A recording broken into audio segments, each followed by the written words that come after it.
हमारे एक मेंबर ने पूछा है कि सर मेरा हार्ट रेट बढ़ता है, 120 तक रहता है।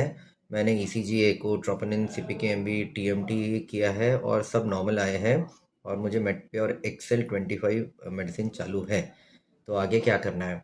जैसे कि मैं पहले भी बता चुका हूँ, इस प्लेटफॉर्म पे मुझे कोई स्पेसिफिक व्यक्ति के लिए एक ट्रीटमेंट एडवाइस देना पॉसिबल नहीं है, क्योंकि मुझे जो सारी जानकारी उस व्यक्ति के बारे में चाहिए रहती है वो बहुत सारी जानकारियाँ रहती है, और जितना आप मैसेज में लिखते हैं उसके बेसिस पे कोई ट्रीटमेंट एडवाइस नहीं दी जा सकती है। लेकिन हाँ, हाई हार्ट रेट से रिलेटेड मैं कुछ इम्पॉर्टेंट इन्फॉर्मेशन ग्रुप मेंबर्स को देना चाहूँगा, जो शायद आपको भी मदद करे और बाकी ग्रुप मेंबर्स को भी मदद करेगी।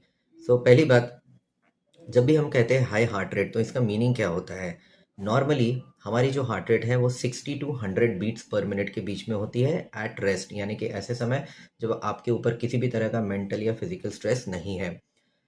तो रेस्टिंग हार्ट रेट 60 टू 100 के बीच में होना नॉर्मल है।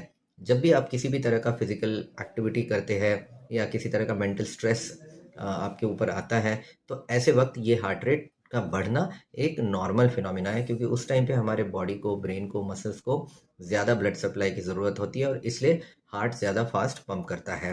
तो इस तरह से अगर हार्ट बढ़ता है आपका एक्सर्शन के दौरान, तो ये तो नॉर्मल बात हो गई, इसके लिए कोई ऐसा ट्रीटमेंट करने वाली बात नहीं हुई। हाँ, लेकिन एट रेस्ट जब आप किसी भी तरह की एक्टिविटी नहीं कर रहे हो, पूरी तरह से रिलैक्स्ड है, और ऐसे समय पे अगर आपका हार्ट रेट एक बार, दो बार नहीं बल्कि बार-बार 100, 110 या इससे ज़्यादा आ रहा है, तो ऐसी सूरत में इसका डेफ़िनेटली प्रॉपर इन्वेस्टिगेशन होना चाहिए। अब इसका इन्वेस्टिगेशन किस तरह से होता है? तो सबसे बेसिक इसका इन्वेस्टिगेशन है एक ईसीजी, जो हमें बताता है कि हार्ट की रेट एग्ज़ैक्टली क्या है और हार्ट के धड़कने का जो रिदम है, रेगुलर है, इर्रेगुलर है, ये भी हमें जानकारी देता है, क्योंकि डिपेंडिंग ऑन दैट आगे का ट्रीटमेंट डिसाइड किया जाता है।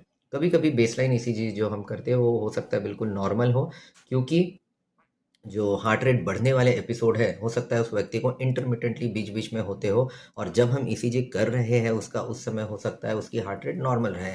ऐसे प्रॉब्लम को टैकल करने के लिए एक अलग टेस्ट होता है जिसको हम कहते हैं होल्टर, जहाँ नॉन स्टॉप लंबे समय तक 1 दिन, 2 दिन, 3 दिन, 7 दिन, 15 दिन, काफ़ी लंबे समय तक ईसीजी किया जाता है ओवरऑल हार्ट रेट का कैसा ट्रेंड है, रिदम का क्या ट्रेंड है वो देखने के लिए।